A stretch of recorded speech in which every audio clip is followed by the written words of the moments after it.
Technology is the most powerful change in the world of education. Everything changes.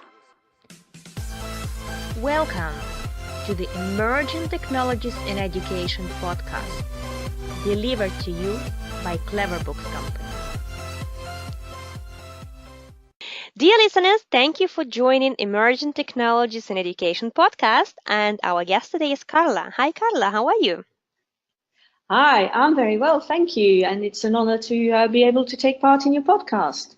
That's brilliant. Thank you so much. That's an honor to have you here as well. So I'm going to give the word to Carla to introduce herself, tell which country she's coming from, and also what she does professionally. Here you go. Okay, so my name is Carla Aerts. I live in the UK. I'm originally from Belgium, and I currently work for UCL Institute of Education. And I am the director of Futures, but I'm also very heavily involved in a project called Educate, which is a project that actually looks at the use of education technology in education, obviously, and that also really focuses on bringing evidence into EdTech.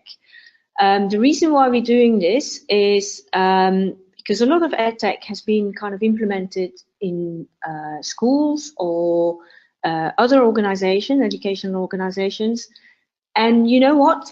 It hasn't really worked, because quite often EdTech is based on really good ideas where people have tried to solve a problem that they've perceived, and the approach to that problem, you know, from an idea perspective and a concept perspective may be completely right, but actually from an education perspective isn't right or doesn't work. And therefore, it kind of alienates people rather than brings them closer to technology.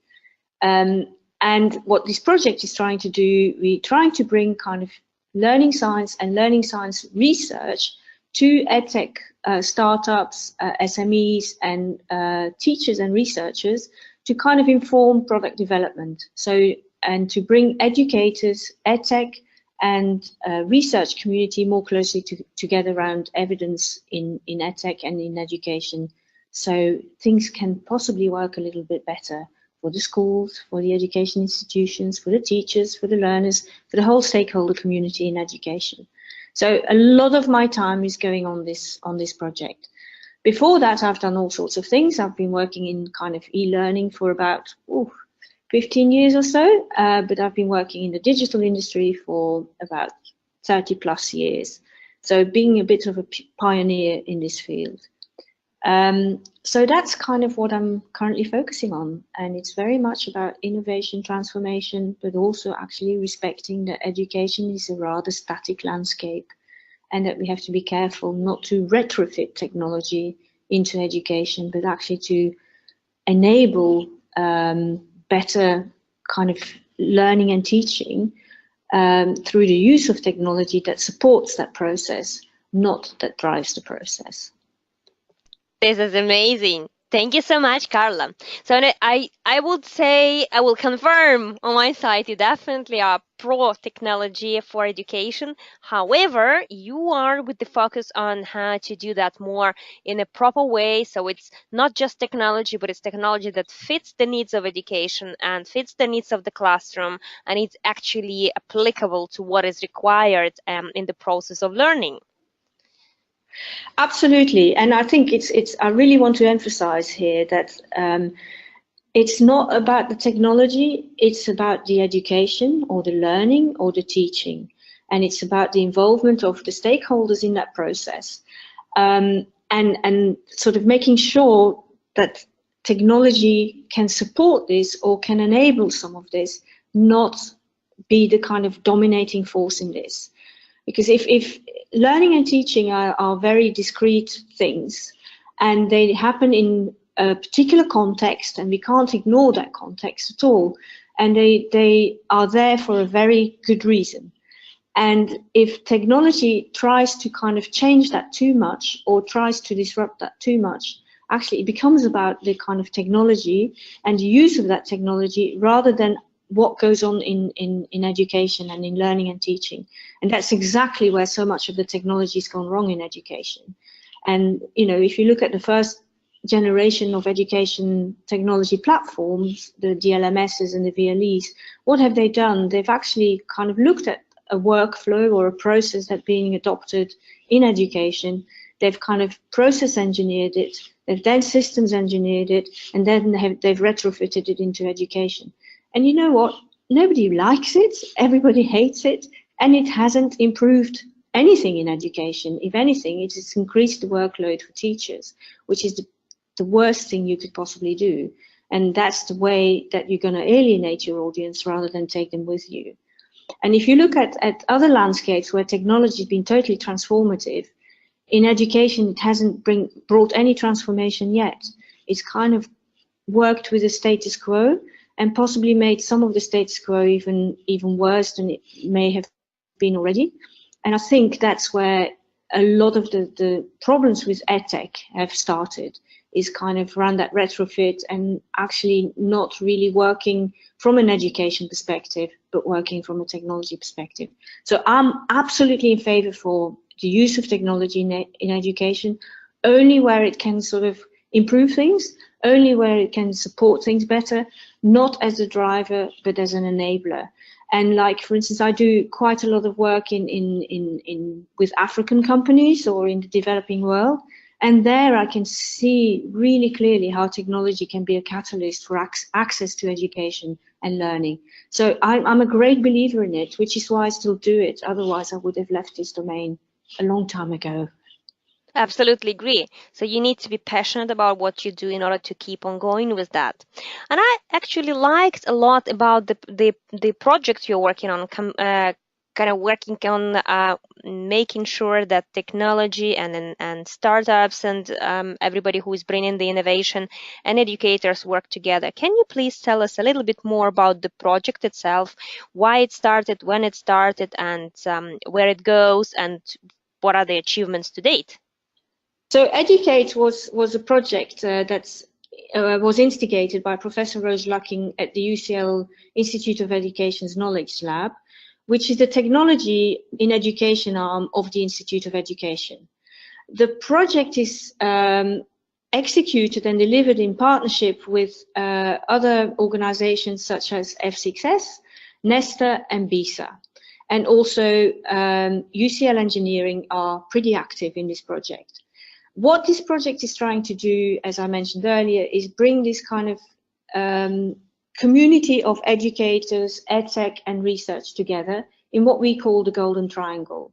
And the Golden Triangle is actually filled with evidence. So by bringing this community together, you start creating and delivering better EdTech through evidence-based product development. And to achieve that, we provide startups and SMEs and teachers and research entrepreneurs over the next 2.5 years tuition and training and mentoring in education research, business planning and business development, and product development. So there are 3 strands to this project, with education research being at the center of the project. And by bringing these 3 strands together, we hope that we can kind of work with the EdTech community to improve and to sort of make better EdTech suited for the education environment, whether that's for small children in early years to, you know, people who retired and just doing adult learning because they want to, or people who are doing professional learning, or applications in medical field, in scientific field, in any aspect of learning and education comes to Educate. The project is funded by, or partially funded by ERDF, that's the European Research Development Fund, and currently only focuses on participants who have a company or who are active in London.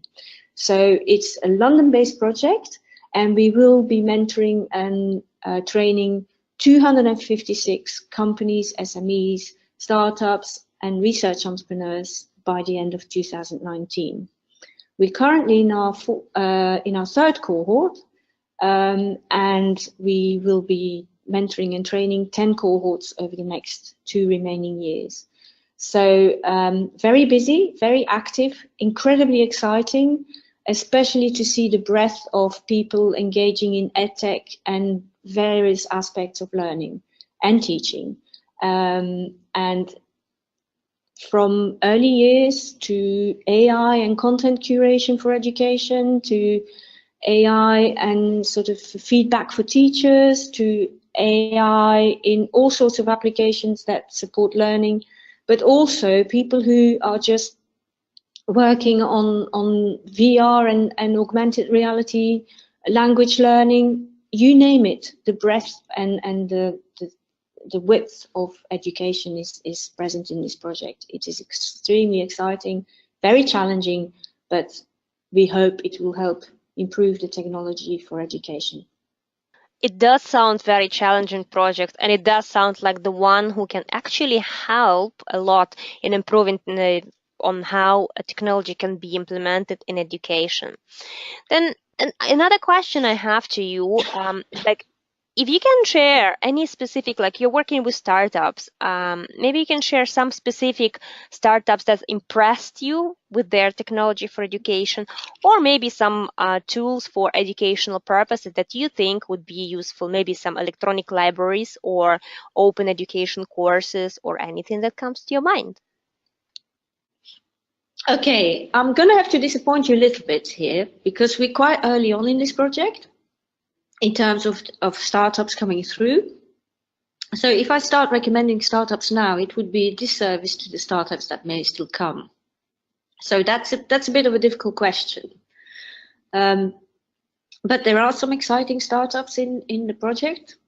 In terms of sharing a lot about the startups, it's probably a bit premature because the program hasn't been going for that long.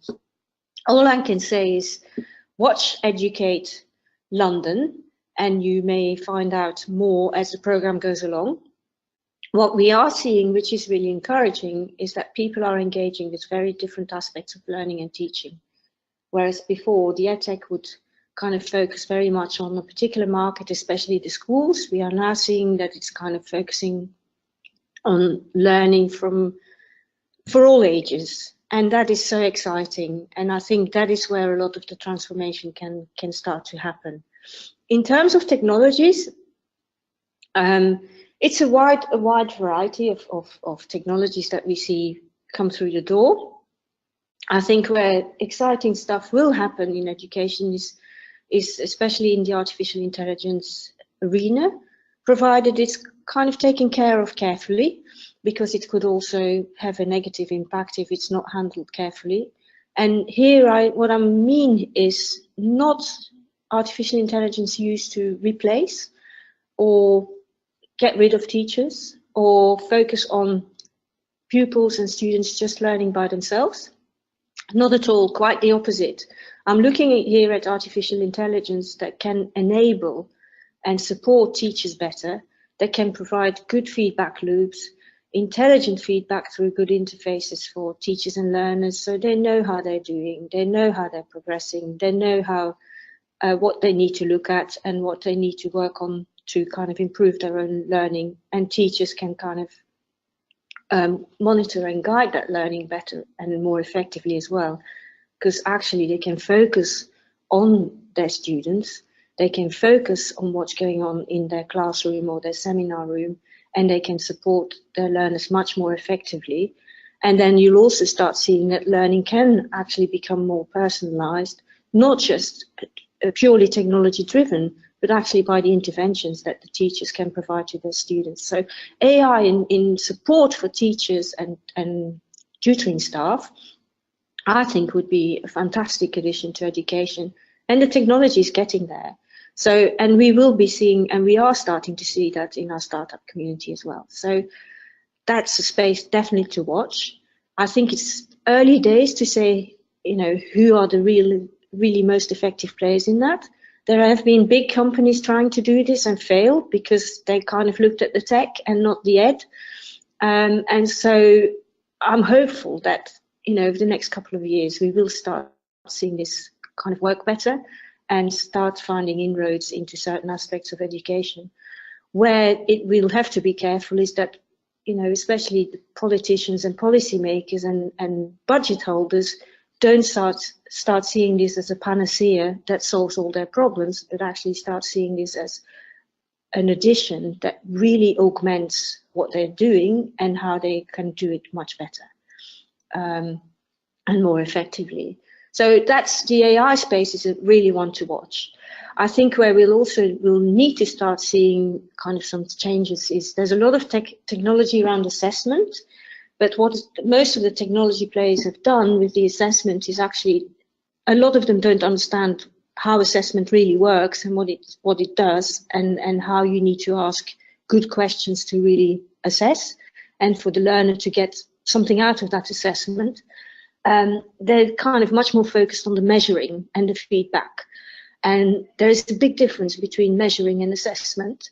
And I think the kind of mindset around assessment, possibly also helped by AI, may see some changes. And I think that would be a very positive thing, because most assessment players think that just doing quizzes actually is a form of good assessment, and it really isn't. A quiz can be part of it, but it is not an assessment in its own right. So that's things that aspects of technology that I think will be very interesting to watch. And then we're seeing areas of technology being adopted in teaching for medical students. Wonderful, where you can reach far more students more effectively by using technology and augmented and virtual reality without actually endangering a patient, for instance. So fantastic, and we're seeing some really interesting developments there.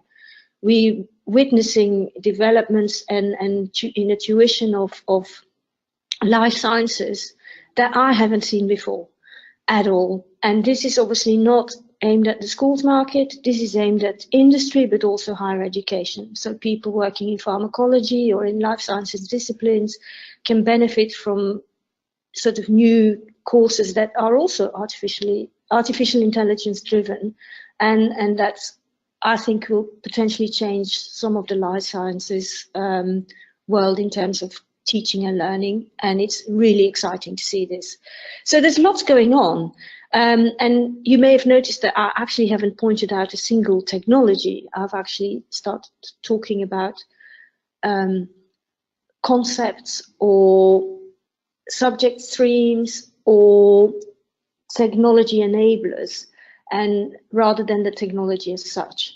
And I think that's important to note, that it's not about the technology, it's about what's being done that is technology enabled to aid education. So lots of exciting things happening in lots of different arenas. So it's quite hard for me to kind of say, this is really the killer app, because we're seeing very interesting streams of thought and technology-enabled education sort of coming into our startup mix. So that's, I think, really, really positive news for education. Absolutely. This is a really positive news for education, and this is really great approach on describing the streams and the directions where it's supposed to go, or where it's got good to go, rather than describing the technology itself. So absolutely love it. And the last question I would have to you, if you can tell us what you normally tell to people when you meet those and they say to you, oh, Carla, I don't like to use technology for education. I think there is no go. What would you tell to those people? Well, first of all, I wouldn't tell them anything. I would listen to what they've got to say as to why they don't want to use it, and to listen to what they find the problem with it. Because if I don't listen, I can't tell them that they should use it. I can't tell them what they should use, because I don't understand what their pain points are. So for me, it's much more about really understanding what their problem is, or what their pain point is, and why they're so adverse to it. And then sort of not necessarily even convince them, but maybe invite them to one of our events, or work with one of the startups and that person to see if they kind of find some synergy where the startup can be involved in a pilot project, for instance, for them. But I would only do that if I really thought it was going to bring them a value, especially with the people who have had bad experiences and therefore are maybe a bit more negative about it. You don't want to introduce them to more technology that they find a hurdle. You only want to introduce them to something that they feel enables them to do things better or more easily, or that they get benefit from, and that also can then benefit their students if it's a teacher or vice versa. Same with parents. You can't just kind of say to parents, you've got to buy this product for your kid. And the parent might go, well, I'll buy quite a lot of stuff for my kid already. And what is your product going to do that will make the learning for my kid better? And unless you can sort of listen to what your audience wants and be totally user-centric in your solution, you can't even start the discussion with them about, you should really use this. And that's really important for me, because technology can only be transformative. It can enable something. It can't be transformative or supportive or enabling if it's imposed on something or someone. So that's the kind of the answer to that question, really, because it's not about me telling them what to use. It's about me listening first and then maybe kind of working with them to see what they could use, and making sure that if I introduce them to something, that is something that is really going to address their problem. And that's hard, it's not kind of a one-fits-all at all. So yeah, I think it's really important to listen and to understand your audience. Because in education, it's very clear that one doesn't fit all, which is, again, a bit of a challenge for EdTech, because usually, investors want scalable and big solutions, and it doesn't always work in education. I agree with you, and I think it's a great point that you need to find the personalized approach and kind of individual, that it's not one fits all. That's absolutely right. And I think also every person can have a different problem on why they would not want to use technology for the education purposes. But it's a good point from Carla that, we need to find out first why, and then to see if it could be, repaired in the way, and if we could help this person to understand if the point is mistaken or not. Thank you very much, Carla. We're going to share all the links to the mentions that Carla has done in the podcast underneath the description. And I would like to thank you a lot for your time. And it was my pleasure to have you on the podcast. Thank you very much. It was my pleasure talking to you. Everything changes.